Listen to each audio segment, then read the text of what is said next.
For some folks, the ride only comes after the spending. With that in mind, get ready to spend some time looking at a fleet of rare and truly exceptional cars. You want me to tell you how much it costs? They're costly, and in every case, if you can buy one, prepare to open your wallet wide. It's expensive. It's a pricey game, but it's a fun game. I like your attitude. Jay Leno, Tim Allen, Christopher Titus, Joe Rogan, and the crew from West Coast Customs. 4 comics and a team of cut-ups are going to take us on a hot rodding tour of the cool, the exotic, and the collectible. These high rodders are getting a little loose out here. It's Mo Larry, take the wheel. And to help us out, we tore Chris Jacobs and Courtney Hansen off the set of Overhaulin' to go through the wish list on this special edition of Ride's Biggest Spenders. You're watching Ride. It's hilarious.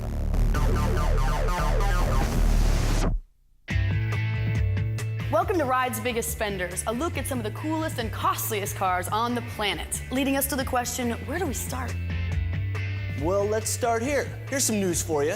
Comedian Joe Rogan is way into big-ticket muscle cars. That's news? Well, if that's not news, this is. Joe's fear factors into only one thing. He used to be afraid of having an uncool car. Yeah, but isn't that everybody's fear? Once he commissioned the build of his sick fish CUDA, possibly the world's coolest Mopar. Check this out. Joe went to super builder Troy Trepanier, along with design king Chip Foose. Rad Rides was where they put their heads together to reinvent the 1970 CUDA, a Plymouth that started off old and ended up off the charts. And so, while Chip was busy drawing up the future of the CUDA, Joe took off to check out all of Troy's other rad rides. We're testing some of the baddest hot rods ever. This is ridiculous. Wow! After the Quadradeuce came Chicane, the monster many call the greatest street machine ever made.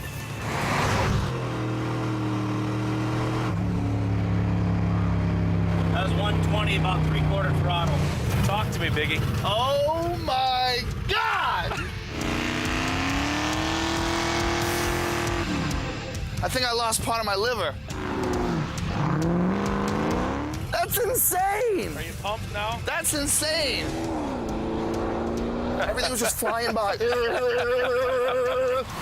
So after 6 months of grinding, love, fabricating, installation, and flat-out, full-blown hard work, it was soon time for Joe Rogan to meet his new baby. Oh my God!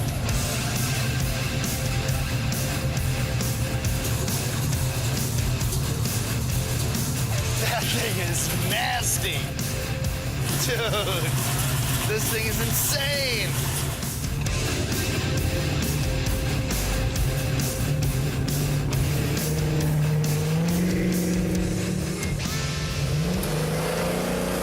Woo!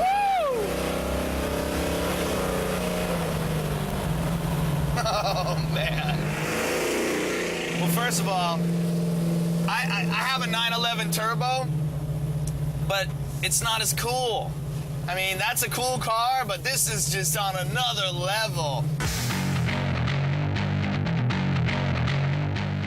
This sick fish appraised for around $275,000, but you'd get a crowd of guys who'd be more than happy to fork over a whole lot more for this rad ride.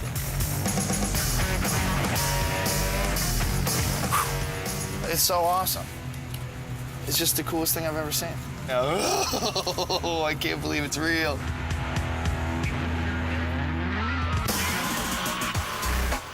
Let me tell you something, as a Mopar fan, there is nothing like the sound of a Hemi. 8 huge cylinders full of Mopar power.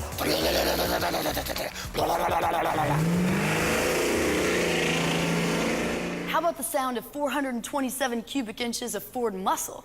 Yeah, that's pretty good too.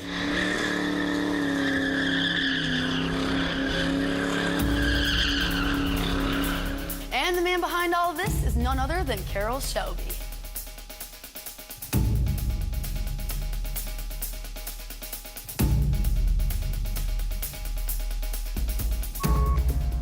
Over 40 years ago, a legendary racer built this legendary car.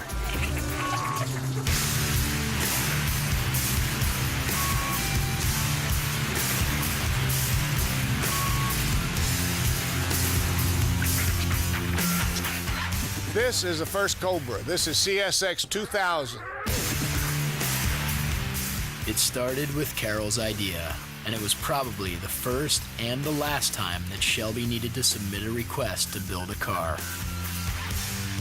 I always wanted to build my own car. In 1961, I went to Lee Iacocca and said, if you'll loan me $25,000, I'll build you a car that can beat the Corvettes on a racetrack. $25,000 was a good investment for the start of a dynasty. After we built the 289 versions, we turned and decided to build a 427 with a new chassis. We built 400 of those, 600 of these. There was only 1,000 built. This car is a 427 SC that was the fastest production car for many years. It might still be. To begin to guess about the prices, let's look at this car. This is one of 6 handmade Cobra Daytona coupes. The Daytona coupes that we won the world championship with are selling for $5 and $6 million now. $5 million for one of the super rare Daytona racers. Hard to guess what this little rough around the edges roadster would bring in the open market. I turned down $10 million for it.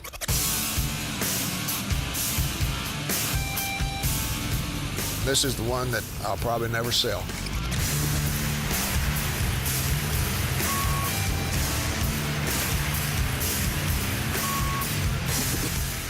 The Cobra was never meant to be a super car to drive around the street, a comfortable car. It was built so you could drive it around on Saturday and Sunday afternoon and then take it out to the racetrack, drive it out to the racetrack on another Saturday or Sunday and win a race and drive it home. That's what it was meant for, and it's probably the most successful car for that that's ever been built.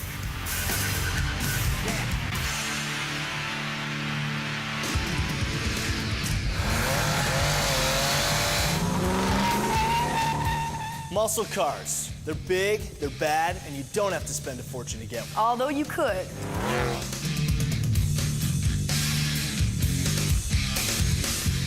The big three have been duking it out for years for the title of King of the Street. But who has the crown when it comes to king of the price tag? Well, GM guys know that a fully restored Pontiac GTO Judge will set you back $100K at least. And Ford fans recently watched a 67 GT500 sell for $250,000. Ouch. But actually, who takes the honors in the race to the bank? It's all about Mopar, baby. The Mopar world. It's a good place to be, especially if you're looking for a good investment. These cars are bringing the most money stock restored out of any car, and it's really amazing. And when they have the Hemi, that's kind of what really pushes the price up. And just who knows where the price is gonna stop. What you're looking at is some of the rarest Chrysler muscle cars ever made. The purple car is a 71 Hemi Cuda, one of 59 four-speeds made. The pink car is a Dodge Challenger Trans Am car, one of 2,800 made. The granddaddy of them all is this white car.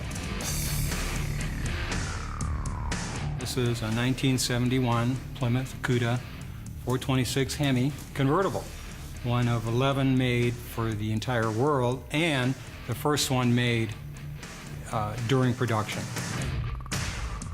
Okay, these two cars together cost $600,000. So what's the tag on the big prize? It's got a value of in excess of $2 million.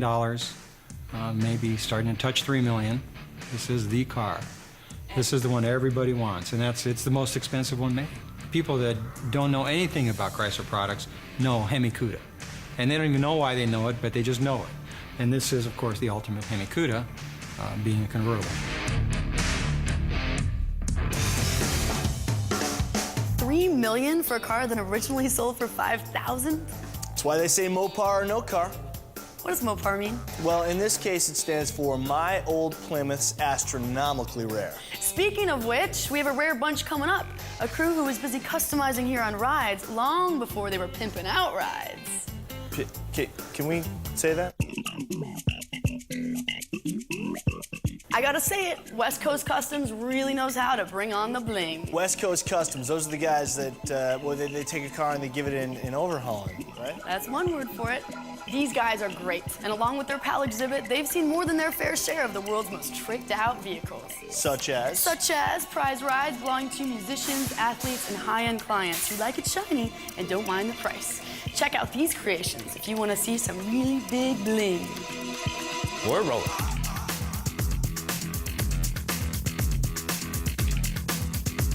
You don't want to just go spend $250,000 on a car like this and pull up to a light and there's another guy with the same car with a different color.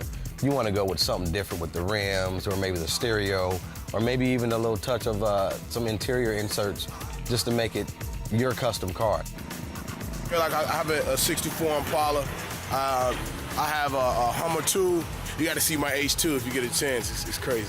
I call it Night Rider because it does everything but drive up to my driveway and pick me up. A 10-inch screen in the front, 7-inch monitors in each headrest. Everything chrome. When I say everything's chrome, everything's chrome. Fits my personality. You know, I'm a rapper guy. I like the big trucks, you know, the booming sound or whatnot. I don't feel good. I'm cramped up in a little, you know, Ferrari. You know what I'm saying? My homeboys got that. Well, here's a guy who doesn't mind being cramped up in a Ferrari. Football great Lawyer Malloy. I can tell you a little bit about this car. Pretty much this is a 360 Ferrari Medina. It's the Spider version. The Spider means that it's a convertible top. The reason why I can tell you about this car a little bit is because I have one sitting in my garage. This car, I don't like to really get into prices. It's above $150,000. But then when you add just for the drop top itself, you have to add another $100,000 on there. So obviously I have the hard top.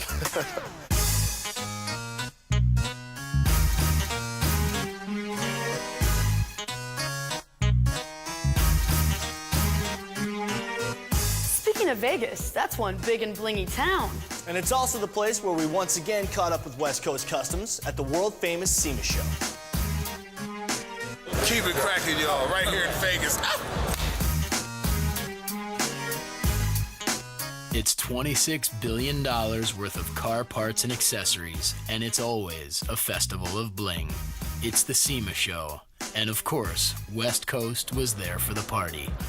This is an 03 Hummer that we built for the rapper entertainer 50 Cent, and it's got every bell and whistle that you can imagine.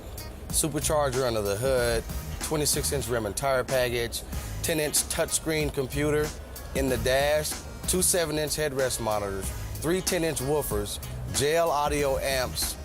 Come on. Lawyer Malloy has been through his own H2 transformation. And the trip from off the lot to off the hook came with a big message. It's expensive. Now here is someone who knows all about expensive. To his friends and the rest of the world, he's known as Shaq. But tonight, he's hosting a bash bursting with bling called the GM All-Car Showdown. For Shaq, it all has to be the best.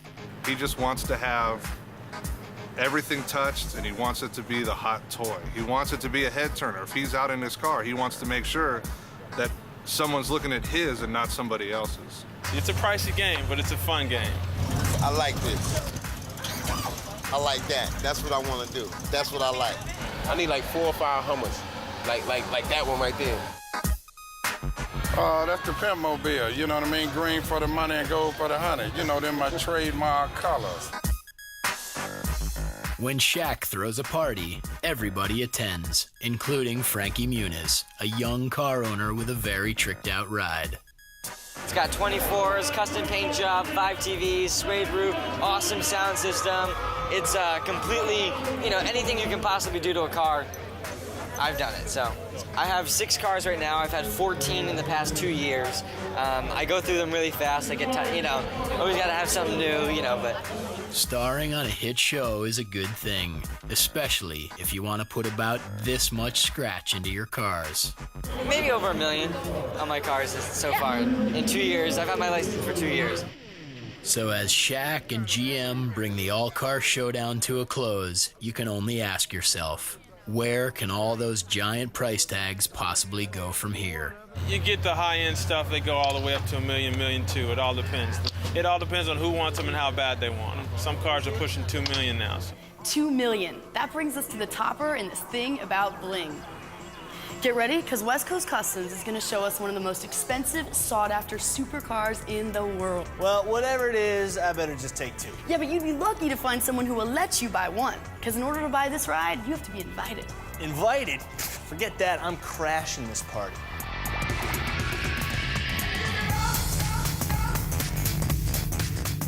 The Ferrari Enzo. It's $30,000 for a set of new brakes, $700 to change your oil, and if you want to replace the engine, well, that would cover the cost of this Lamborghini. With the Enzo, it's all about a little word known as exclusivity. Originally, the car came out, it was priced at $650,000. When they sold them, I think they went for a little bit over $1 million, and they only made 399 of them. So now the bids are at $2 million for that car.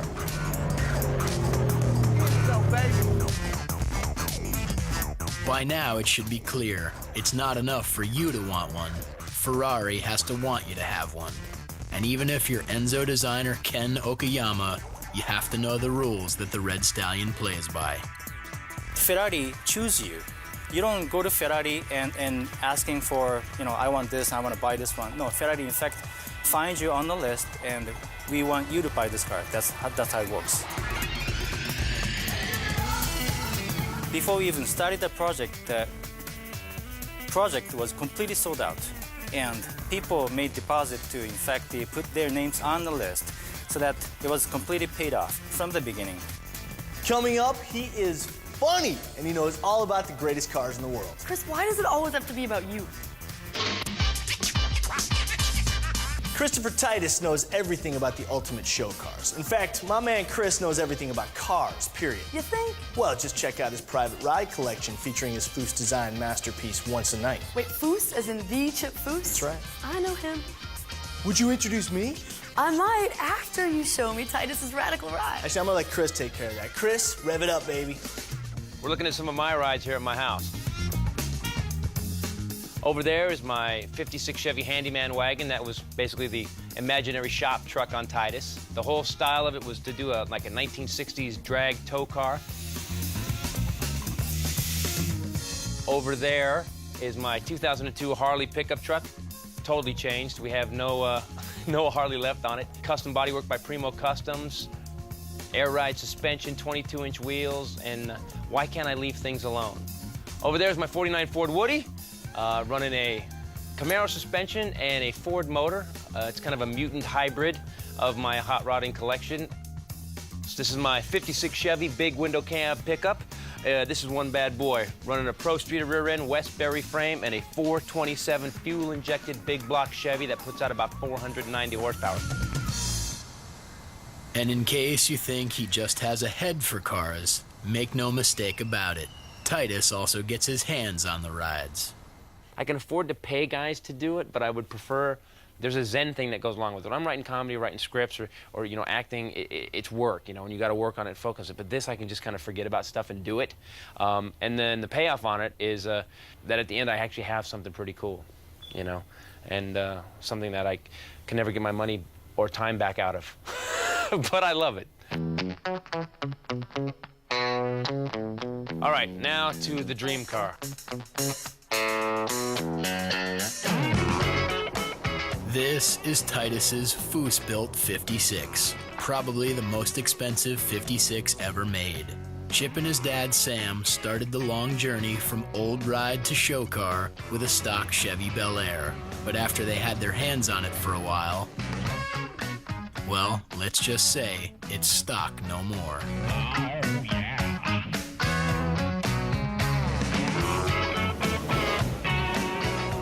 Look, as cool as the car is, I guarantee you when I pop the hood, the motor's twice as good as the car. Oh my God! That is so cool. And she's not just a beauty, she's a driver. making that long and grueling test of a road trip known as the Hot Rod Power Tour. And when you're on Power Tour, expect a little car trouble, no matter what the cost of your custom ride. My $40,000 hot rod's broken. $40,000?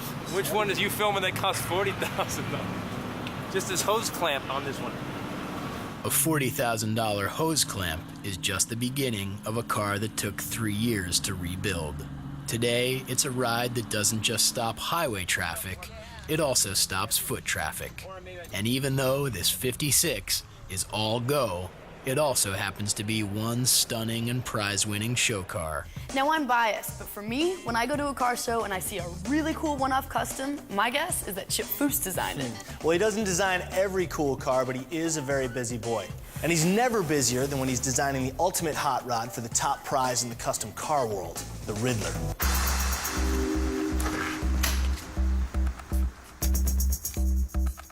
In 2003, Chip Foose completed this Riddler-winning ride.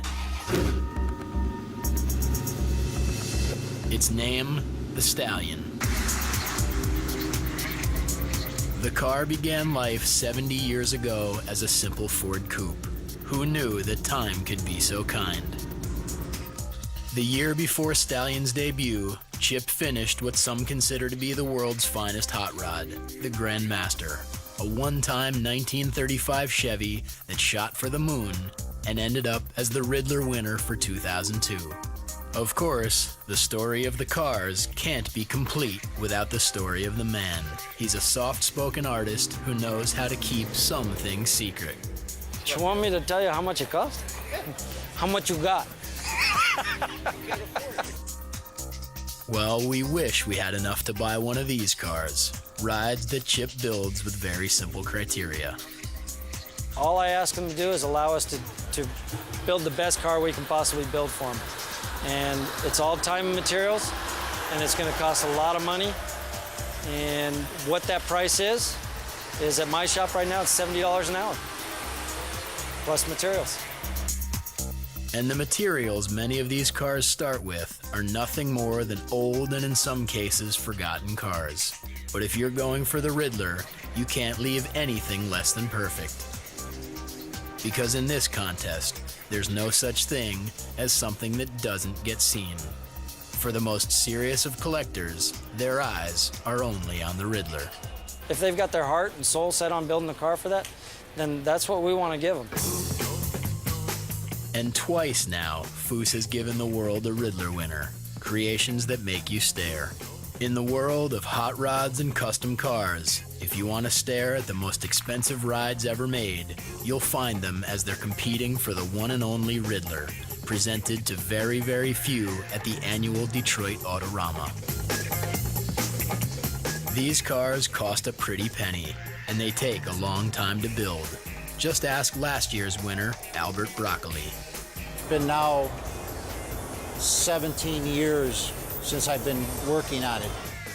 17 years. And for another big number, check out how much Albert spent just to display the car. The display cost me $65,000 to build.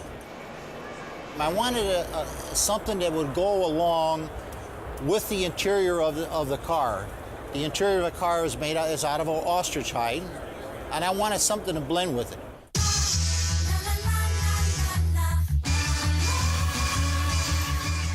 You see, it's not just about the cars, it's about the fence that you build to put around the cars, too. Flip-ching! All right, now that's cool, but check this out. A TV and film star is gonna help us get a look at a few four-wheeled TV and film stars. Trying to kill me with this suspense thing, right? The torture will be over when we return with Ride's biggest spenders.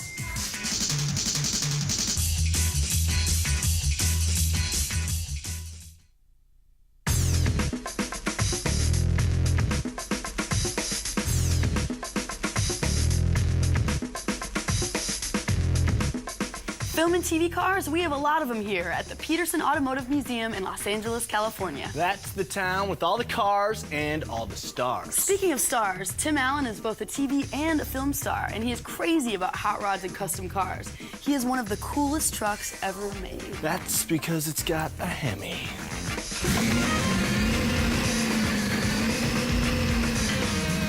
This monster goes by the name of Full Noise. It's absolutely a useless vehicle. Everybody, like the women I know, go, what do you do with it? And I go, well, actually, you just kind of look at it.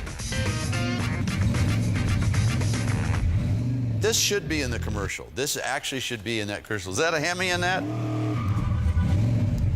As a matter of fact, yes, I do have a Hemi in this. But of course, it's a Hemi and a Ford. And that's almost blasphemous if you're a Mopar guy.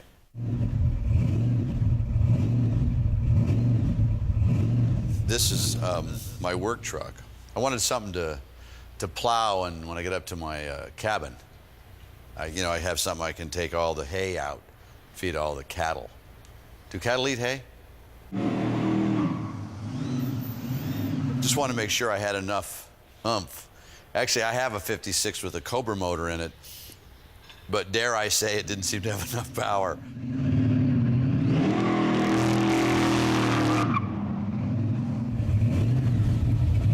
Just a work truck. Waking up the locals and setting off car alarms. This is not how you make friends, and it just might be a way to get the law on your tail. The police will be here any minute. What the hell were you thinking? Well, I thought it would be kind of cool to show off for these people.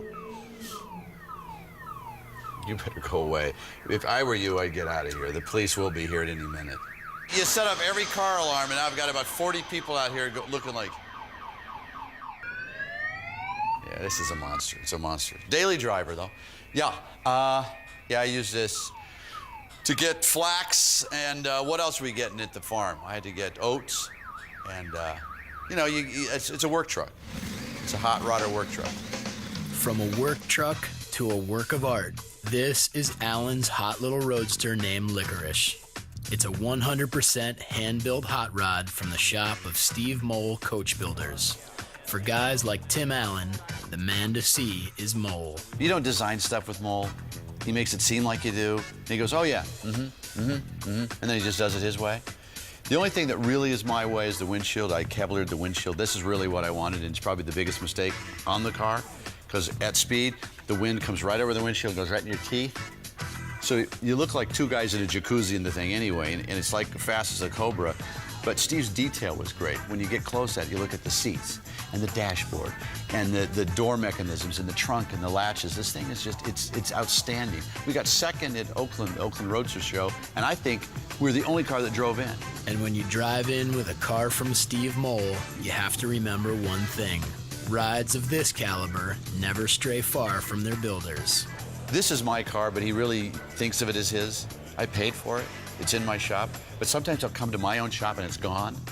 We're like a half a state away. Sometimes I actually come here and I get a call, oh, by the way, we stopped by the shop and took my car back. Steve never really thinks of these as being somebody else's cars. We're just caretakers of the stuff. That's what a real artisan is. I really do believe that, though.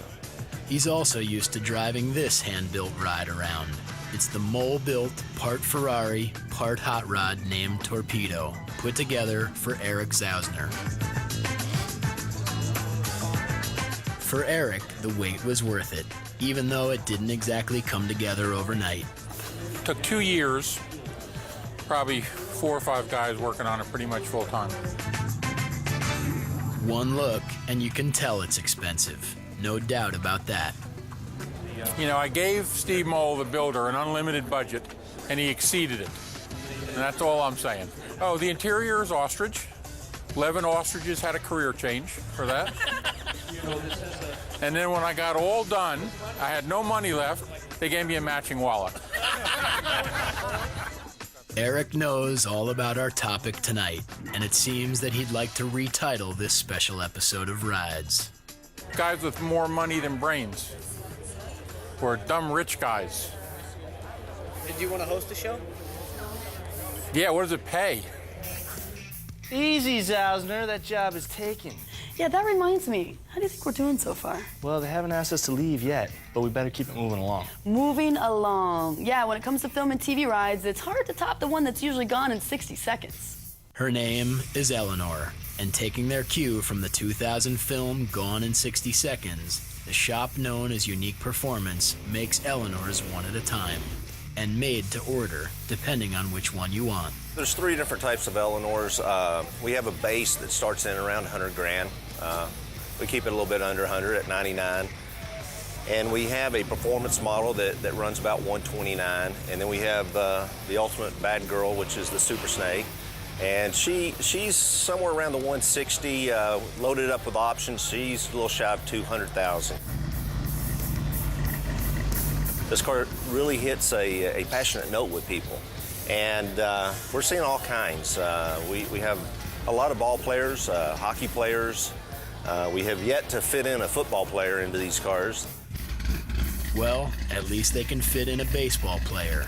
Super slugger Jason Giambi is one diamond star who's madly in love with Eleanor. And to prove it, he went and got himself the top model known as the Super Snake. When it hits 2,500 RPMs, yeah, be strapped in, because that's the magic number. It puts you in your seat. It's just gonna set you back. My chest and back. You'll take off. You'll go. Well, and then when you hit 2,500, that thing just jumps in, it kicks in, and you're gone.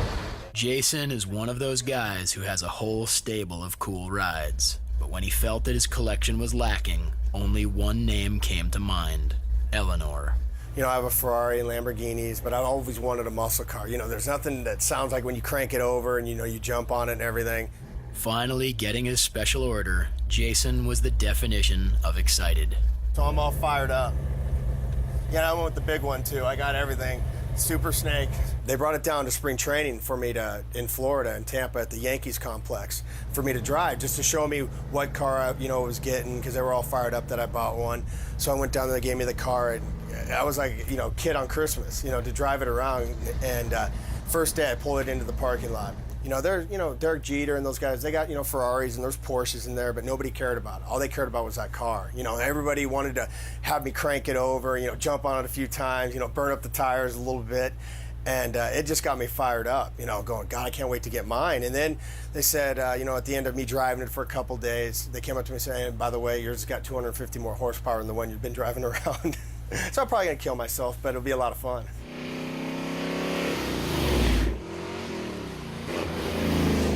And what could be more fun than owning your own General Lee, that orange Dodge from the Dukes of Hazzard, the '69 Charger that outran Roscoe and saved the day? Nice. Mopar. Now that's my kind of way cool ride. And the driver's way cool too. Rock sensation Kenny Wayne Shepherd. But hold on there, kids. Kenny's Lee has nothing general about it. Shepherd had an Extreme Lee built to order, along with a matching guitar to complete the package. When I was a little kid, I used to think I was Boju, crawling in and out of my mom's car through the window. She used to get really mad. I had every Dukes of Hazzard toy imaginable.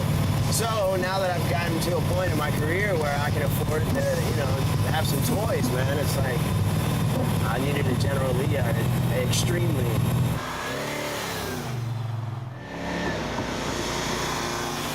Just recently, about, 2 or 3 years ago, got into car collecting. And since then, I've gotten about 9 cars so far.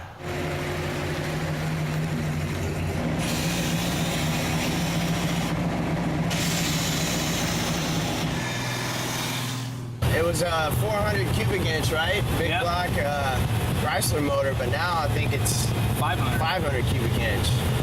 585 horsepower, 600 and some odd foot-pounds of torque, 618, I think. It's a tire shredder.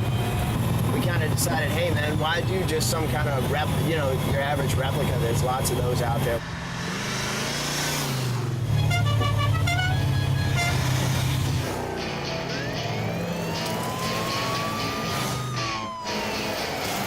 It's just kind of like fulfilling a childhood fantasy to be able to drive one, because that was like my favorite show on television at that time. Who's the king of late-night collectibles? Does he have a famous chin? It's Jay Leno. And from Pebble Beach to his massive shop in Burbank, Jay is around some of the rarest and costliest cars in the world. Can I see them? I don't think so. Jay's not too cool with that crack he just made about his chin. I'm sorry, chin or not, I gotta see these cars. He's up late, even though his show tapes when there's still daylight. So what's he doing when the cosmic stars come out to play?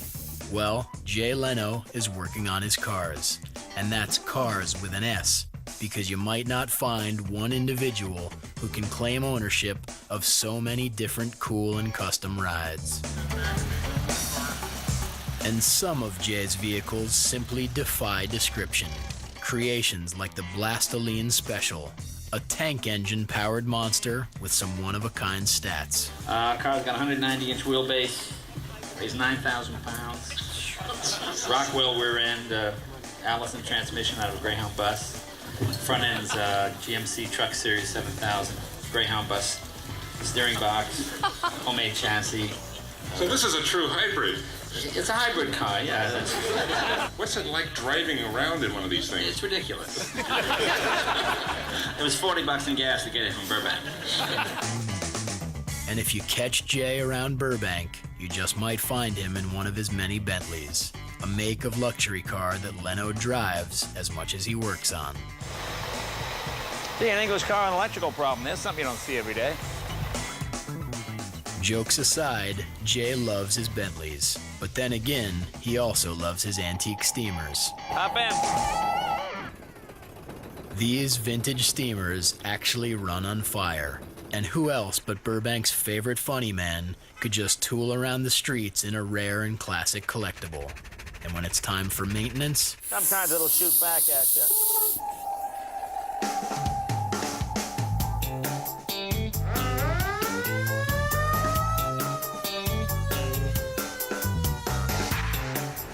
It's the best way to get through traffic. and recently, Jay added a new ride to his stable. A car that started out stock and then went way beyond custom. The idea in the back of my mind was let's try and make an American version of the Bentley GT. I mean, this is kind of similar size, similar design. Making a $150,000 supercar out of an old Toronado isn't a laughing matter. Unless, of course, you're Jay Leno. Oh, Larry, take the wheel. The build was beyond what any Toronado had ever experienced in the history of a General Motors rebuild. And to truly top things off, the project needed a little help from a couple GM supercars. The biggest challenge is making sure the Corvette guys don't find out you cut up 2 Corvettes to make one Toronado. Bernard and all the guys in Jay's big dog shop worked like dogs as they got the ride ready for that supermarket of the aftermarket, the SEMA Show in Las Vegas. And once in Sin City, the Toronado was a hit for both GM and Jay Leno. I think this is one of the most, if I do say so myself, striking cars at the show. But what about proving the ride out on the proving grounds? Well, after SEMA, it was time to stop standing still. And one guess for who was first in line to get behind the wheel. Well, let's take it for a spin. Yes.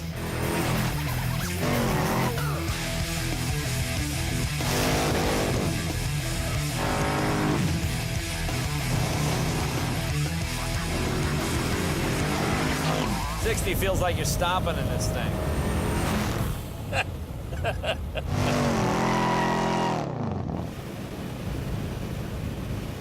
When I was 16 years old, I would always read about, Paul Newman with a Porsche engine in his Volkswagen, and all these kind of celebrity-type people would have these amazing vehicles. And I thought, boy, I'm going to get in the show business. Maybe I'll be able to do that one day. Feels very stable at 100. Let's try a little faster. Your arm out the window at 110. Yeah, try that on the 101. I make pretty good dough on the Tonight Show, so I can afford to put, more money than brains into all these projects. It's hilarious.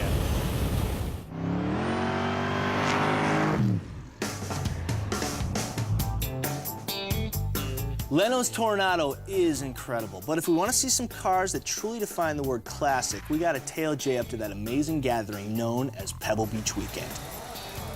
Pebble Beach Weekend is that annual gathering that separates the very special from mere transportation. And that's putting matters quite mildly. At this get-together, you can probably make one safe bet. Nobody is behind the wheel of their daily freeway driver. They come here to compete, they come here to gawk, But mostly, they come here because they all like incredibly distinctive vehicles. Some make the scene in order to show off their one-of-a-kind classic rides. Others arrive so they can sell them. But whether you're buying, selling, strutting, or just plain looking, you can count on one thing. Passion for high-end machines doesn't run any higher than this. And if you're looking to join that club we call Ride's Biggest Spenders, you're not going to find a better place to do your spending. We're in Pebble Beach for the Pebble Beach Week here. This is Mecca for automobile aficionados. Come from around the world to Pebble Beach for this. We are Blackhawk Collection here, and we have an exquisite collection of fine automobiles. This is a 1951 Tabalago with a one-of-a-kind body on it. The coach builder, you'll see Carrosserie Sauchek on here from Paris. Only one in the world like this at $650,000. This is a 1928 Isotta Freschini. It's an Italian automobile with an American body on it. It's about $750,000 value. A 1953 Cadillac, very unique car. This was one of two owned by Rita Hayworth. This we're asking $650,000. What you're looking at here is a 1931 Bentley. There were only 100 of these made ever. We're asking about $1.25 million on this car. This is a 1933 Pierce Arrow. Very expensive car. It was over $10,000 new, and during the Depression, that was a lot of money. The price tag now is $1.45 million. $1,950,000. Price on this is $2.8 million. And just who buys these rare and classic rides? Purchasers of these cars are athletes, superstars, businessmen, the whole spectrum there, and we have a price range on cars to fit everybody. Well, they do have cars in many price brackets, but just as we find the less costly rides, our attention whips back into the stratosphere.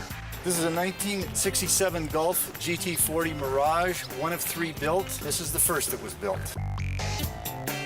What you're looking at here is a 1937 Mercedes-Benz 540K Special Roadster, one of 26 built. This particular car was bought in 1937 by Jack Warner of Warner Brothers Studios. This car right now we're asking $5 million for. Price on this is $5 million. Of what you see here, of about 75 cars, we're at about 100 million plus.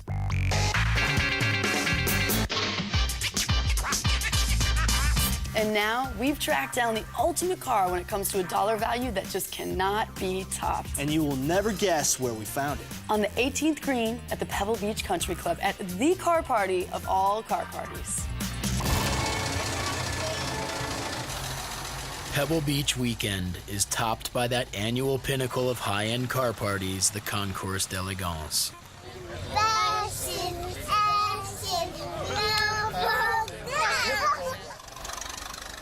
Every year in early November, car enthusiasts from around the world bring their toys to Central California. These cars are called collectibles, and years go into restoring these beautiful rides. The key word here is restore. There are no chopped tops, no tubbed wheel wells, and nobody is rolling on 22s. Unless, of course, they came that way.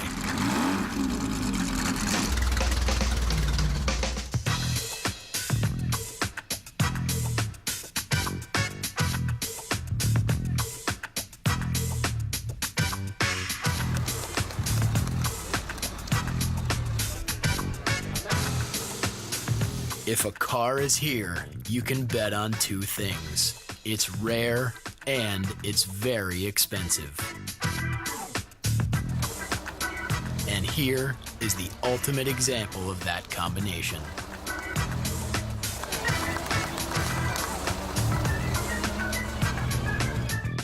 If you know about Rolls-Royce, you're not surprised to learn that the first 1907 model of their Silver Ghost is considered to be the most expensive car in the world.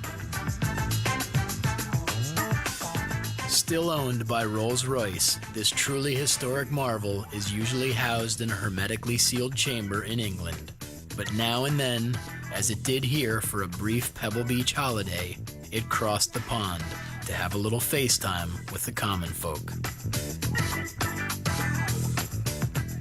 Don't confuse this silver ghost with the other few thousand in existence.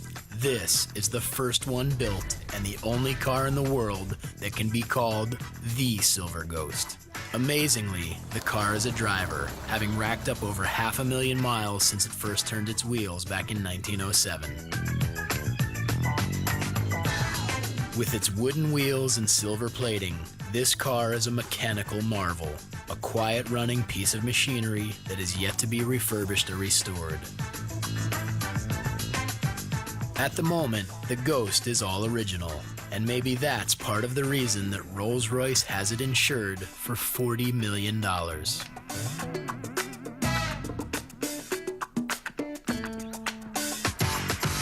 $40 million. Now that's the world's most expensive car. I mean, how could it be any cooler than that? Well, you could drop in a crate 526 all aluminum Hemi. It's just me, though. Hot rods, muscle cars, exotics, and collectibles. You don't have to spend a fortune to get a cool ride, but you could. And even if you can't afford a $2 million Enzo, a $3 million Cuda, or a $40 million Rolls Royce, your ride is out there. Oh my God. All you gotta do is go get it. Woo! Thanks for watching the show where the owner gets tricked. Chris, didn't do that here. How do they end this show? Like this. Thanks for joining us on Ride's Biggest Spenders.